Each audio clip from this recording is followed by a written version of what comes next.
temple and breaking bread from house to house.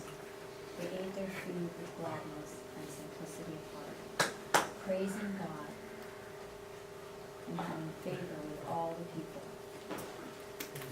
And the Lord added to their church daily those who would be saved.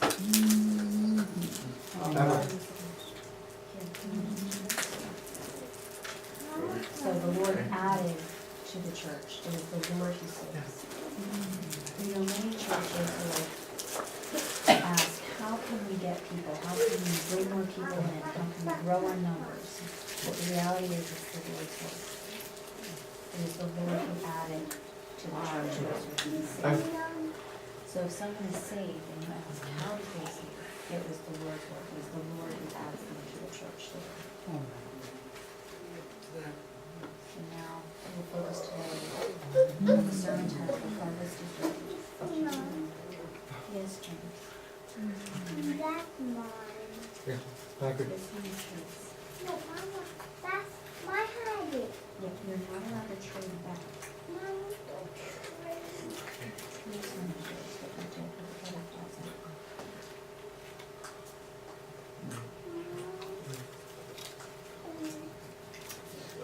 Okay, so if you remember the story from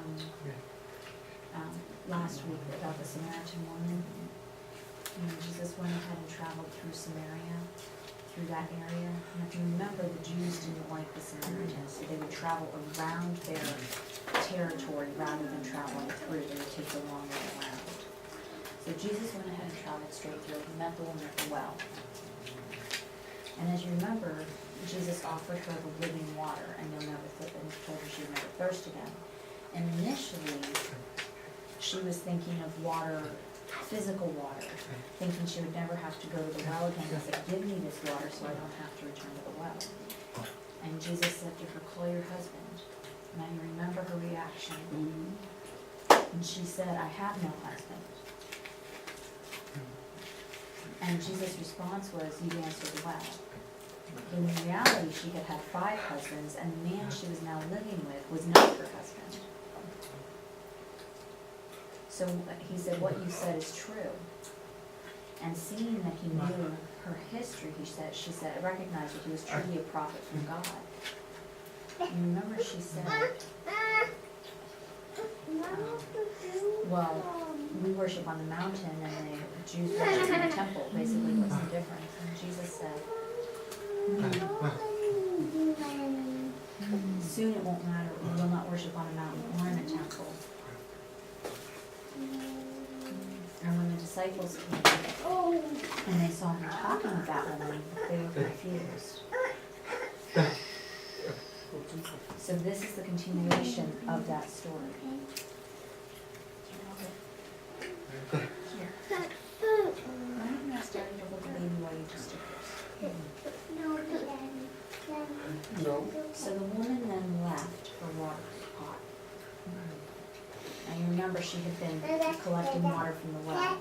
So the water pot you may think is not that important, but in fact it's extremely valuable. You need that in that area to survive. Today we're so spoiled, you know, we go home, if we need water, we just turn on the faucet. And it's readily available. We don't think anything of it. So today, reading that, we don't think this is a very important piece of information. But the reality is this was very valuable. That is something that you needed to survive. So let me ask you, how many of you have lived without your phones?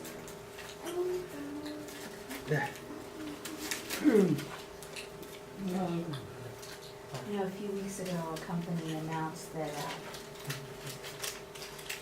they were challenging you to live without your phones for a year.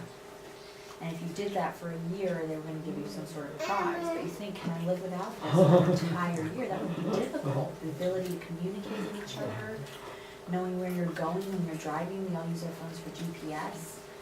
The ease of communication. To live without your phone would be a big deal. You know, 10 years ago, we would think nothing of it. But today, it's become a necessity, right? So that's the kind of value that was placed on this water pot. It was so valuable, and she left it. She simply walked away from it and returned to the city.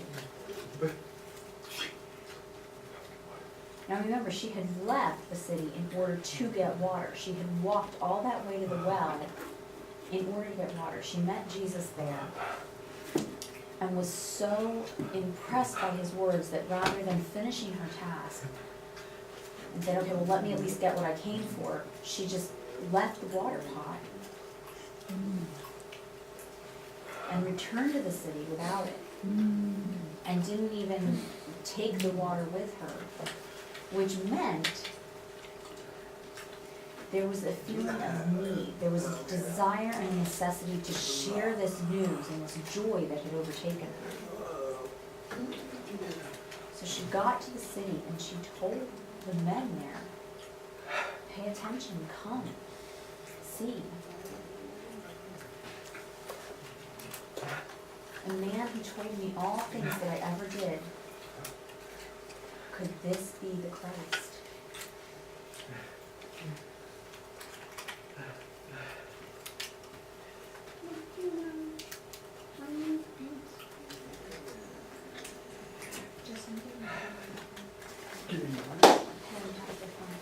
Now remember, she had had 5 husbands, and now the man she was living with was not her husband.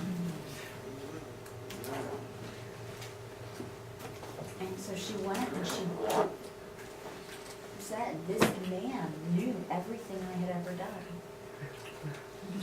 And can you imagine someone meeting you for the first time and knowing all of your past sin? Or announcing to the world, like, this is my past sin. Can you imagine the embarrassment you might feel, the guilt, even if you've repented? And yet she goes back to the city and she says, this man knew everything. She said, he knew my life, everything I've ever done. He knew all my actions. Could that be the Christ? What's interesting is she didn't act embarrassed at this point about her past life. She was more excited about the Messiah than she was embarrassed. Despite what she had done in her life, her joy in the gospel trumped her embarrassment, and that's what the gospel should do. That's what we should see in the gospel. No matter what our sins and struggles, coming to church, meeting Jesus, his death and resurrection, his cleansing of our sin, should give us such joy that we're so eager to return, we're so eager to go.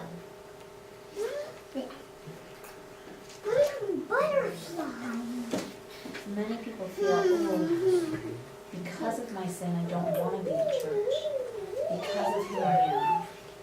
And yet, could your sin be worse than hers? She had had 5 husbands.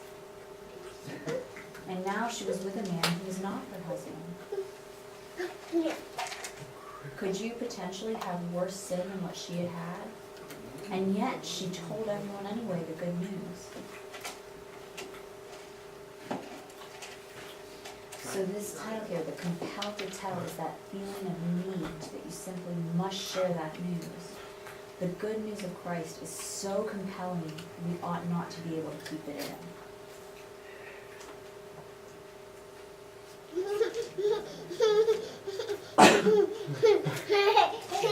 Now this comes from Jeremiah. He was frustrated with Israel's rebellion.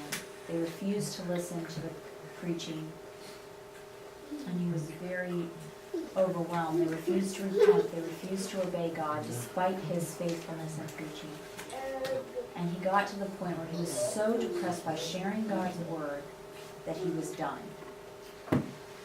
And yet he says, then I said, I will not make mention of him nor speak any more in his name. But his word was in my heart like a burning fire.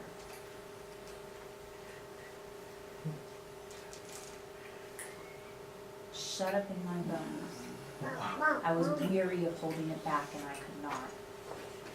So despite his best efforts, even Jeremiah, with those feelings of discouragement and how unresponsive the Israelites were to listening to the gospel, he wanted to quit. He was done, and yet when he tried, he couldn't. He says it was like a burning fire, his word in my heart. He couldn't keep it down. He had to continue preaching. I meet pastors often, many times I've met pastors who feel discouraged in their ministry. And some of them want to quit, they want to give up. People won't listen, and yet they persist. Do you know why? Because the word of God is in their heart. They can't quit. They must persist. Mama. And I pray that we all would have that same attitude, that God's word will be so strong in our hearts that we would not be able to quit. When we're frustrated with sin, when we're struggling, rather than give up, His word would be so in our hearts that you would be unable to hold back. Now imagine if you had just gotten out of danger. Would you stay quiet?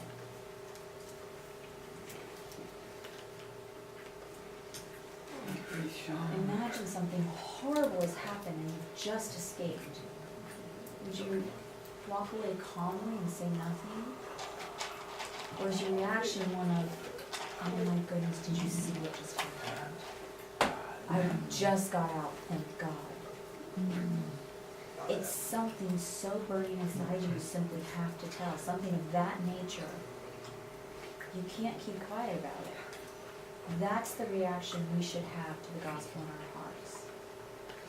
With sin, we should be punished, we should be sent to hell. And yet we're out of danger, out of an eternal danger. We've been saved from that. We should feel compelled to share that. Mom. Feel compelled to share that you're out of danger for Jesus' name.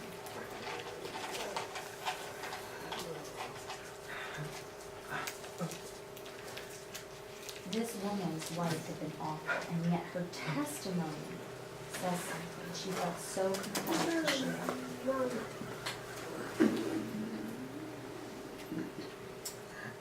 So she went back into the city and told the men.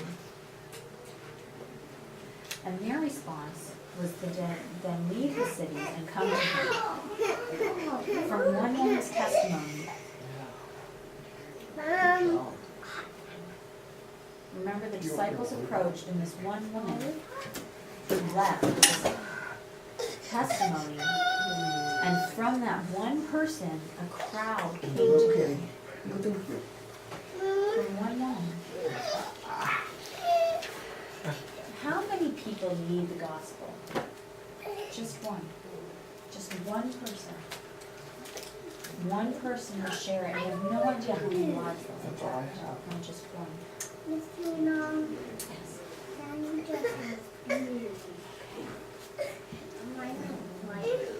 Back to that even. That's all we have. That's only we're up to. When we get home, one for Sebastian. One for Sebastian, one for you. What's inside So of imagine me? this. So come in here, all you who fear God, What's inside of blue? and I will declare what He has done for my Those soul. was two different colors. So I look back, just this last year I turned 50. Okay. Hold on. And I look back at Cheers. 50 years and think, wow, time There's a flies. cheers. So I look back at 50 years and I see God's goodness. Cheers. I see even in bad times that God has been there.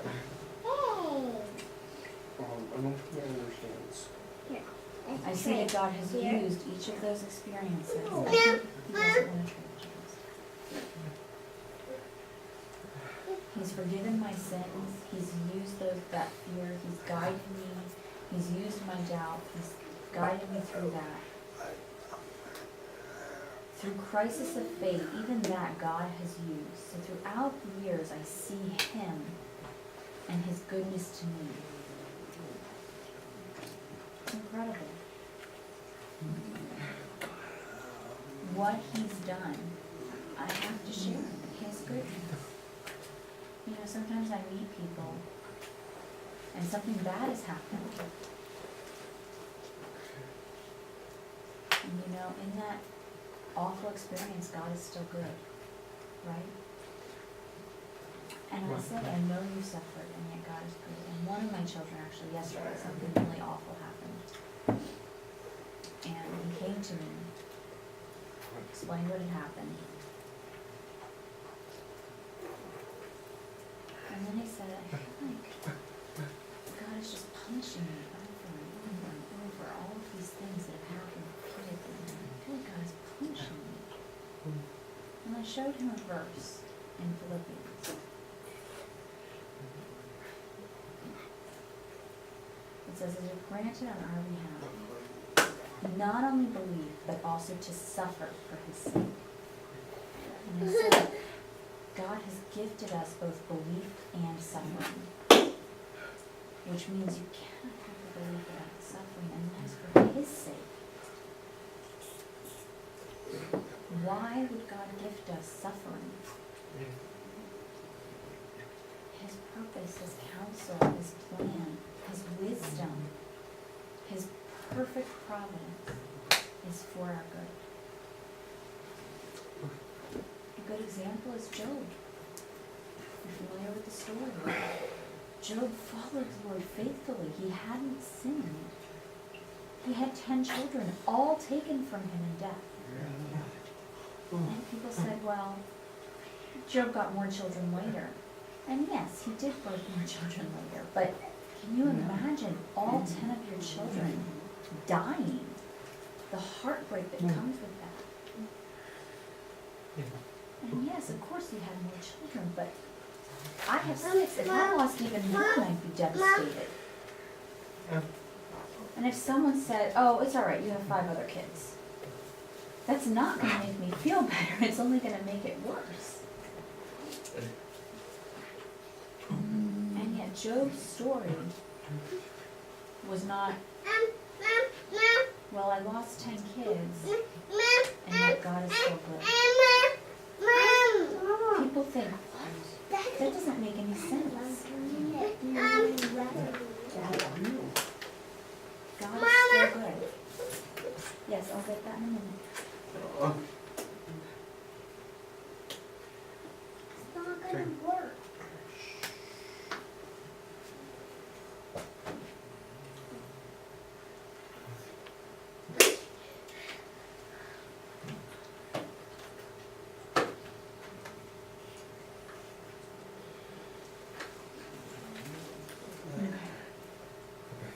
So going back to our story, the woman left and came back with a crowd from the city.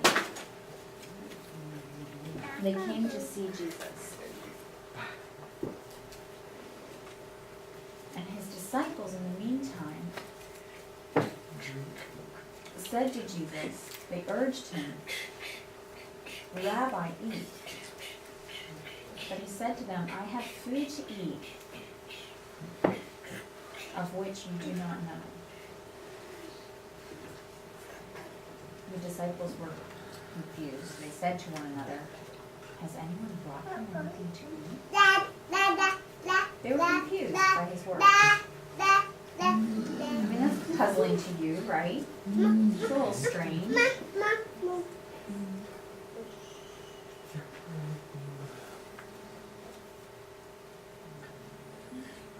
The problem is they were thinking of physical and earthly things. Oh, he hasn't eaten all day. And this crowd is coming, they're going to ask him questions. And can you imagine this woman running into the city? You think, oh, it wasn't that far, but actually it was quite a ways away. So it takes her time to get there, to tell her story, and then for everyone to get back and start asking questions. So of course Jesus is going to stay and answer those questions. It could go on well into the evening, possibly overnight. And his disciples think he's had nothing to eat. It's been a long time. So this can go on quite a while. And they're thinking he hasn't eaten anything all day. And there's this crowd that he's interacting with. And they say to him, you better eat something. And he says, I have food, of which you do not know. So of course it's perplexing to them, because they have no idea what he's talking about. Their minds were on material things, things of the earth, not of God. In Colossians we see, set your mind on things above, not on things of the earth. So let me give you an example. I went to a conference, I don't know, it might have been 10 or 15 years ago. And there were a few deaf attendants there. It was not a primarily deaf conference. There were interpreters and there were breaks in between the sessions. And the deaf people were hungry for answers. So every break, we were talking. And one deaf person stood back, got tired, kept looking at his watch, looking at the time. And there were so many people hungry for the Word of God. We were looking at the Bible, we were looking at all these different things. And this person came to me and said, you know, it's late, I'm tired, we better leave, And then it's it bed. falls asleep onto the ground. He had his mind on earthly things. And I was thinking, don't you see? I said, don't you see their hunger? Their questions about spiritual things? Aren't you excited to see them learn and enjoy? Another example. This is the worst thing ever. I'm still upset about this. I was at a deaf church, and I was listening to the preacher, and when everything was done, and 2 or 3 of his church members approached him and asked him, they were hungry for the word.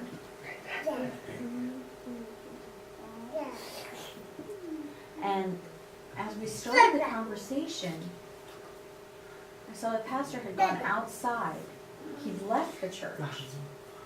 He didn't stay involved in this conversation of the gospel. He left. People were asking questions. I had started answering a few. They were so hungry for the Word of God, so eager to learn more. And I was so surprised. I said, your church, I went to him, I said, your church members are so hungry. It's amazing. He said, yeah, they like to chat. Stan, I'm going to wait till they're done. Yeah, put it here. And I thought, why? Why aren't you involved? Why aren't you motivated by spiritual things? To me, as an example, suppose I invite friends to come watch a football game. Okay, so I have a group of friends over for a football game. And everyone's cheering, everyone's excited about the game. And somebody's sitting there on their phone. Everyone else is involved in the game, eager to see, they're high-fiving each other when they get a score, a touchdown, they're chest bumping, and I'm sitting there on the sidelines on their phone. Just texting. And so I asked, well, aren't you excited? Wouldn't you think, why aren't you excited about this football game? You came to the party. That's the concept I'm trying to describe here. Set your mind on things above. When people are hungry for the scripture, when they're eager for the word of God, it's an incredible thing. That is my favorite time. Because we don't see that very often. It's rare. Right. Here, can you do this?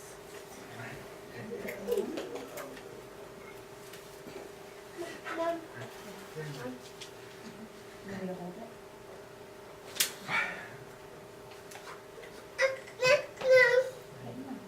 Yes. Yes. Yes.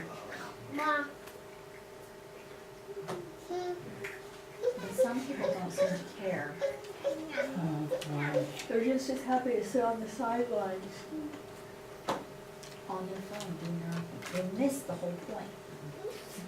And that's what Jesus is just trying to describe here. No, that's mine, baby. When the Samaritans came out to ask their questions, and Jesus was there teaching them, and the disciples interrupted to say, Rabbi, eat. He looks at them and says, I have food to eat, which you do not know. Like cabbage. And the disciples are thinking, a physical, they didn't understand. Jesus is saying, look, don't you see their hunger? He's waiting around, hello, don't you see this?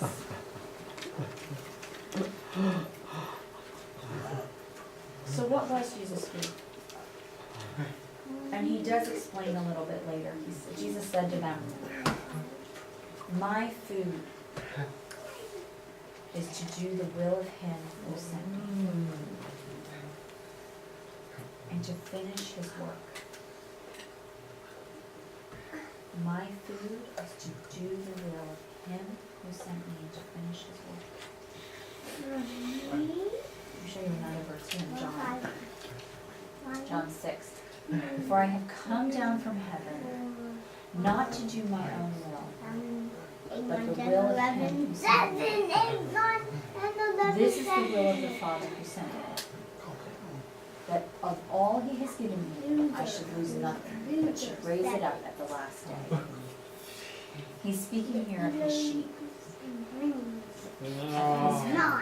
Jesus came to save the flock. His Father's will was to save them, and so he came to do that will, to teach and preach and share the word of God and save that flock. That was his food.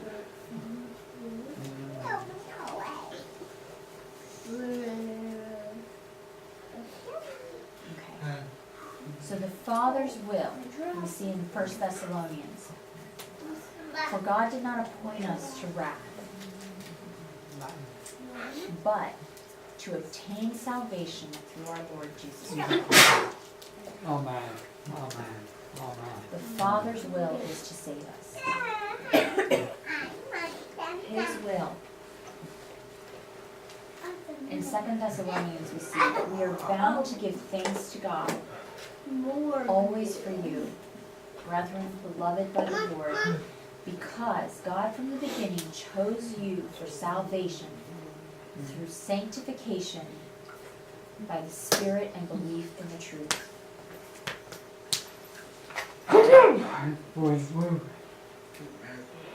Basically, the Father wanted Jesus to save us.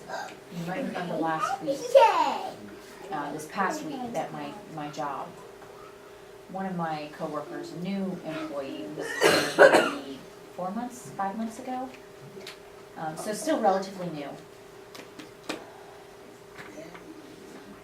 And I had met this coworker during one of our employee meetings, and I'll explain what I'm talking about in a minute, but the interpreter was interpreting, and this employee hadn't spoken to me in like 4 or 5 months maybe, and then emailed me, and this was this past week for the first time, and asked me a question. So I answered the question, explained where to find the information, the program that had been requested, and the next day I got another email. Could you do this, tweak it? And I kind of looked at it. Wasn't entirely sure I understood what it meant. It was new. No, baby, no.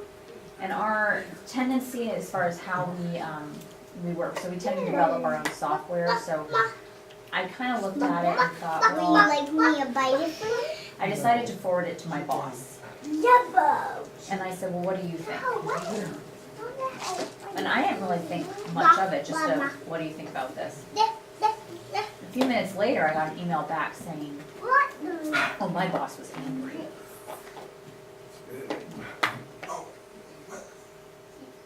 That this employee doesn't do what the boss wants. And I had no idea. I mean, I didn't know any of that. said, I've told him to do these things, and he always takes shortcuts. He goes the other way. He just does whatever he wants. Okay, so that's what we're looking at. The Father's will for Jesus. Jesus didn't ignore his will and do his own thing. He did what his Father wanted. He did his will. My boss was very frustrated, and I said, Sit down. James, do you realize that get over here and sit down. he has autism, Oh, right? Knock it out my way. And my boss kind of, Hey, Sebastian, out my baby. Sit down. come sit down and we'll fix the baby. My baby. And people with autism are not always easy to get along with. It's not always easy for them to follow instructions. Hey, stop that. They think they have to do things a certain way. That's yucky. Yuck. They don't always see the big picture. They're very task oriented on specific things. So my boss had become increasingly frustrated because he was trying to coordinate. Sebastian, shh, pick them up and give them to mommy. And he's trying to coordinate a big picture, and he needs each employee to do the task he's been assigned. And he needs this particular employee to do the thing that he's assigned, and he kept doing different things. And so it wasn't working with the big picture. It wasn't, the piece he was doing wasn't fitting with all the other pieces. He needed his piece in order to move forward. And this employee was so focused on his one little piece, on his one little part, without necessarily seeing the big picture, not seeing what had come before and what was to come after. And so my boss was having a hard time repeatedly explaining, becoming repeatedly frustrated. And when I said to him, you know, my interpreter and I, the very first meeting we were ever in with him, I had already identified him as being someone who had autism, primarily because he just seemed to not make eye contact and just have that mannerism. Another coworker said to me, probably about a month ago, he was complaining, said he thinks he's like smarter than everyone else. He never says hello. And I said, no, I don't think it's coming from that. I think it's coming from a place of having autism, and he's not comfortable with eye contact or saying hello. You know, there's a different reason here. James, Gashel. Sit down and be quiet.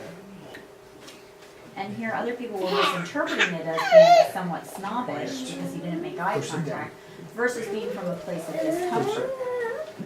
But if you notice him in a meeting, he didn't look around, he stayed at his own place, he did his own thing.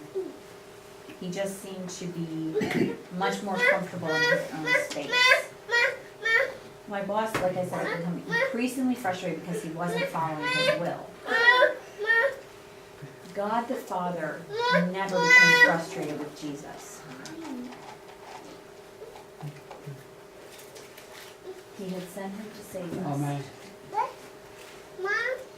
And Jesus is trying to explain to his disciples that he was here to save the flock, to do his Father's will. These Samaritans who had come out hungry for the word of God, this was an opportunity to do his Father's will. His Father wanted him to save them. So again in John, Jesus says, do you not say, there are still 4 months and then comes the harvest. Typically we harvest in the fall. It's the same every year. And Jesus is saying, no. Behold, I say to you, lift up your eyes and look at the fields, for they are already white for the harvest. Let me ask you, what does Jesus mean by the fields? He means people. He says, look at all these people coming, hungry for the gospel. They're crowding to see it. Hear that? Hear that? The harvest is ready. Do you want to pick these up for me? Now remember, these were Samaritans, not Jews. And the Jews viewed them as dirty. They did everything they could to avoid them. So for the disciples to come and see Jesus talking to a Samaritan woman in the first place, and then to see a crowd of Samaritans crowd him, from the Jewish perspective, come on, let's fix it.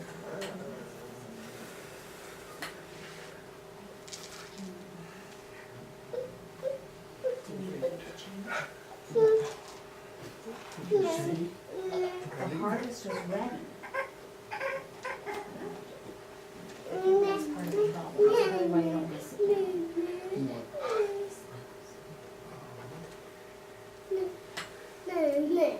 He's saying, look at the Samaritan woman. Look at all the Samaritans who came to see me and to hear me. Okay. All Jesus was showing was that the gospel was not only for Jews. You have to sit quietly. Why hadn't the Jews gone to Samaria and shared? To think Israel is only in Jerusalem. They didn't realize, the disciples didn't realize that the gospel was spreading. It wasn't simply for the salvation of the Jews. It wasn't just the harvest of the Jews. You know, sometimes people, friends, say, well, I've shared with this person over and over and over for years and years and years, and I've been so frustrated. And someone might come up who isn't that person, and the person sharing sees, look, you have so many skills, you have so many gifts, I hope you'll be saved, and they spend all this energy and time into someone, meanwhile neglecting someone who's ready to hear the gospel, who's open to hearing the gospel, because their energies are so focused on this person they think should be saved. If someone's not interested, move on. When you find that one who is interested, share the gospel. As you share, you'll find people who are not interested. If someone's hungry for it, share it with them. Be ready. Be ready to see the harvest where it is. See where it's ready. Take the opportunities with people who are hungry for the gospel. Rather than spend so much time and energy and effort on people who are not ready.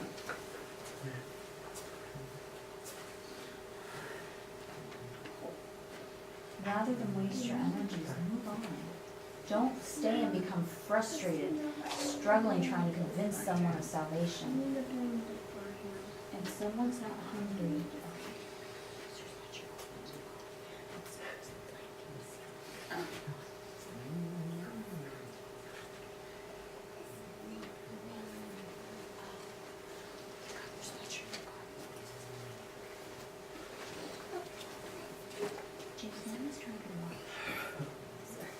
no, I need that on me because I'm cold. You're not taking this out. He who reaps, this is in John, receives wages and gathers fruit for eternal life, that both he who sows and he who reaps may rejoice together. For in this the saying is true, one sows and another reaps. So what does this mean? Imagine that I'm a farmer and I work planting a field. And I wait for the crop to grow, but it's not ready. So I leave and another person comes, sees the growth, sees it's ready for harvest, and collects the harvest. When I return, instead of saying, you took all my hard work, that was mine. That's not the reaction this is talking about. One sows, another reaps. The work is complete. Let me tell you a story. There's one church pastor a few years ago. That pastor was not very good. And that church had decided to excuse the pastor. And technically he resigned, he left. Anyway, so that church hired a new pastor to come in. And a few months later, the older pastor stopped by the new pastor's office. And he came and he said, these are my people. Like, that's not the attitude that this verse is showing. You know, both he who sows and he who reaps. Maybe you did the sowing and I'm doing the reaping, but we can both rejoice together, not have territorial issues. Sometimes someone explains the gospel and it seems they've gotten nowhere, and then that person goes somewhere else and is saved rather quickly. And it seems, well, I told you over and over, the response to their salvation shouldn't be, but I tried, it should be one of joy at their salvation. That's right. People often do not become saved the very first time they hear the gospel. That's not the most typical case. They may hear it, maybe someone else shares the gospel again. It may happen several times over the course of their life before they're saved. So the one who sows may almost never is also the person who reaps.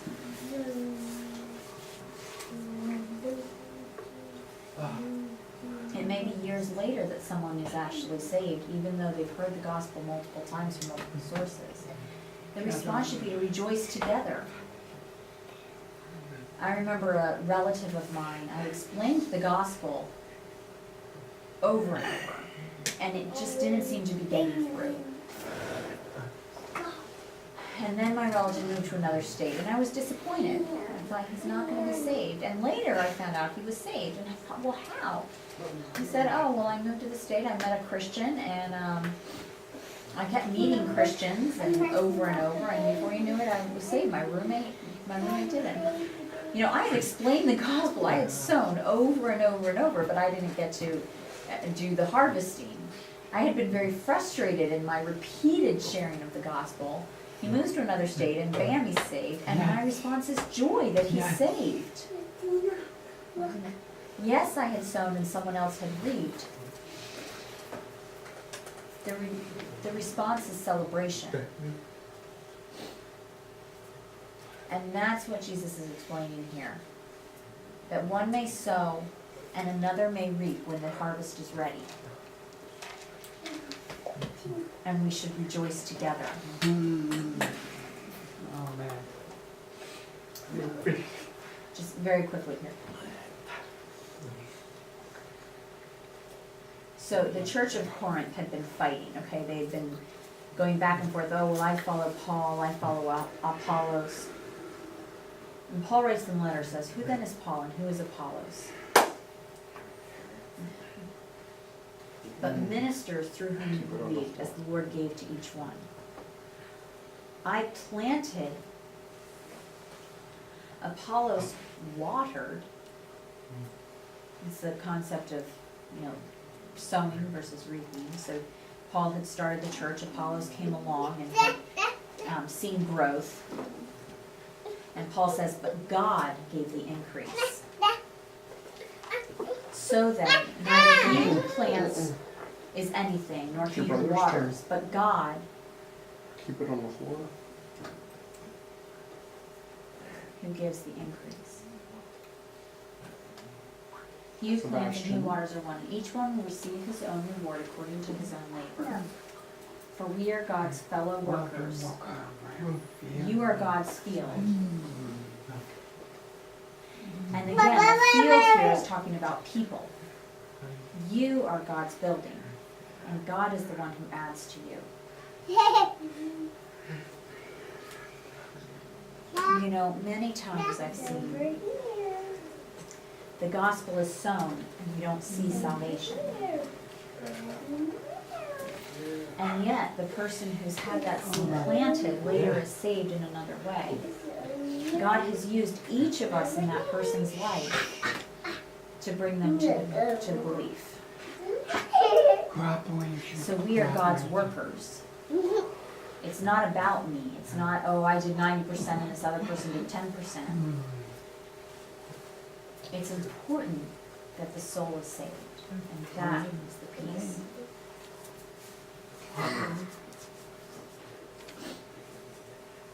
So in John it says, I sent you to reap that for which you have not labored.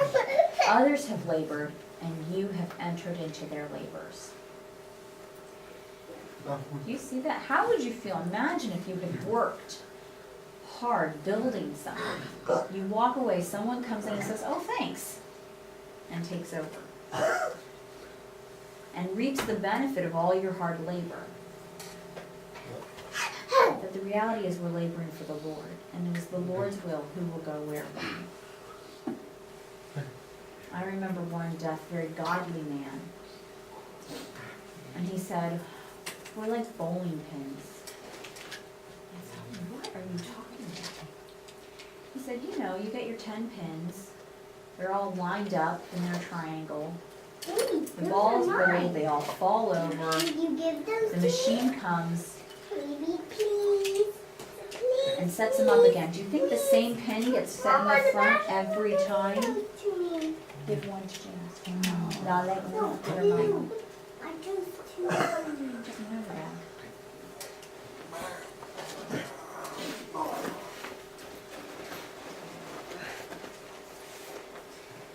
And so again, these pins might be rearranged in different ways by the machine in the same way God moves things. All around. If you don't want it, give it back. Here, Sebastian, trade. Trade, please. Here.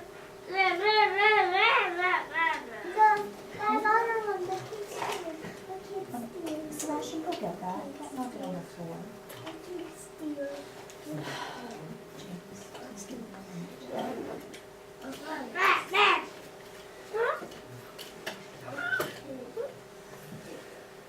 So there was a pastor of a deaf church who retired after about 60 years or so, and the church looked to find a new pastor. And when the new pastor came in, My bucket a truck. lot of people left.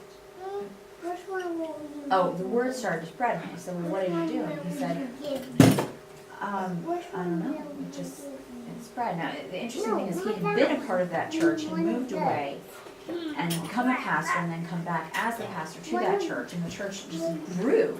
One of those two. One of But those. that pastor who had labored for 60 years and not seen growth, once he left, the other pastor came in, entered into his labors and saw the harvest. Now, in some ways, that's more of a headache, because you have more sinners to deal with. Which one will you give me?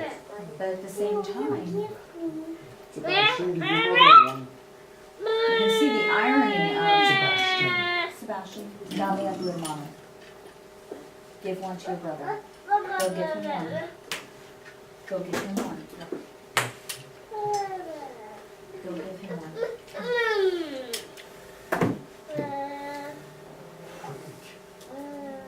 Sebastian, do you need to sit with Dad?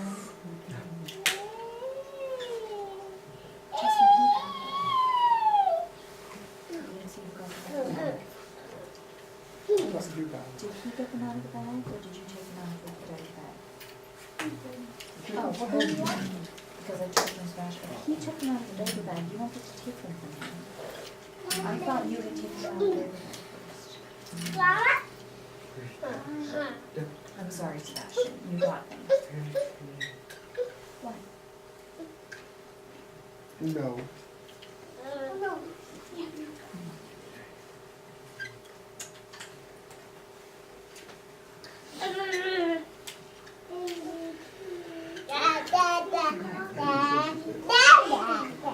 He's not going to share them right now, and he doesn't have to. I thought you chose them first. But he chose them. So, so this says in John, many of the Samaritans of that city believed in him because of the word of the woman who testified. He told me all that I ever did. She, a sinner, called other sinners to come to Christ. God uses sinners to save others. James, quiet. He's not going to give me him, and I'm not going to give him, because I chose those beside Amen. him. Amen. And he's the one Amen. who can now. You have two. It's enough. You have one, and there's a third one. If you don't want the thing, it's fine, but you can't take it. Give me these, Sebastian. Give me these. James, can you be quiet?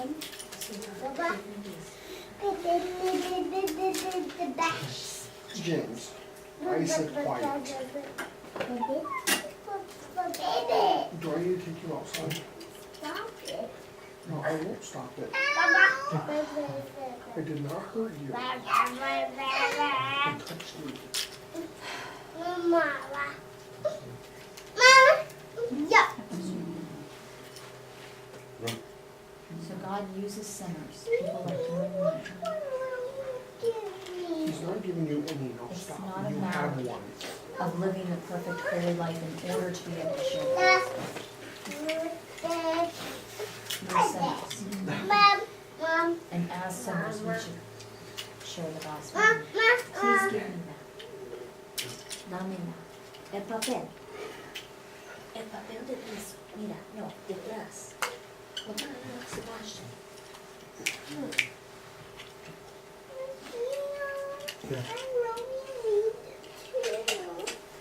So, Jesus was crucified and died. And there were those who did Give not quiet and believe take he that was one risen. away. Shush. You remember, for example, there were two men who were discouraged that he had died, and Jesus came up to them. They drew near to the village where they were going, and he knew that he would have gone farther. But they constrained him, saying, "Abide with us, for it is toward evening."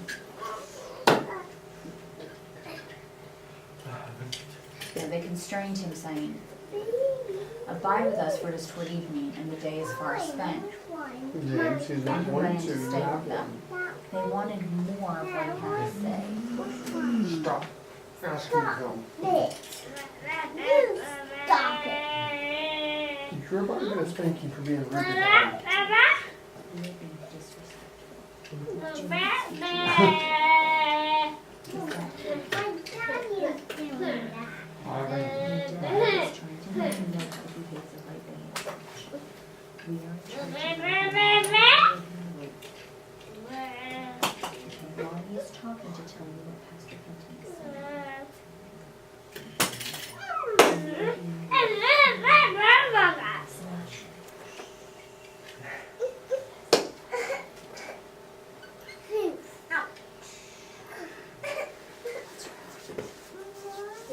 Amen.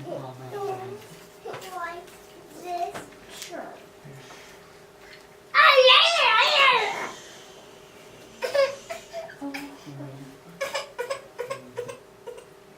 Let me see. Let me see. What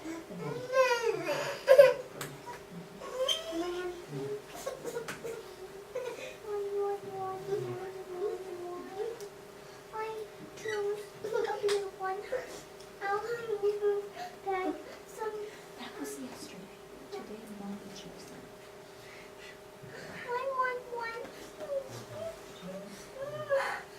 That attitude will not get me more.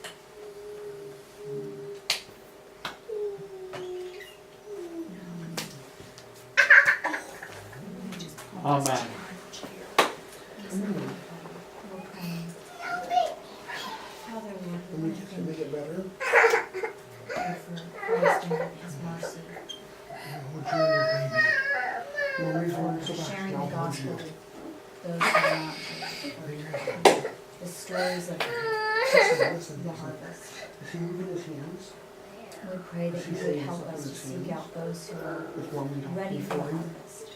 Listen, mommy, what is he We saying? pray that you would use us to sow, They're or to praying. reap, or however you would use us. They're asking God to use us the way that he used to use us. Only you know. We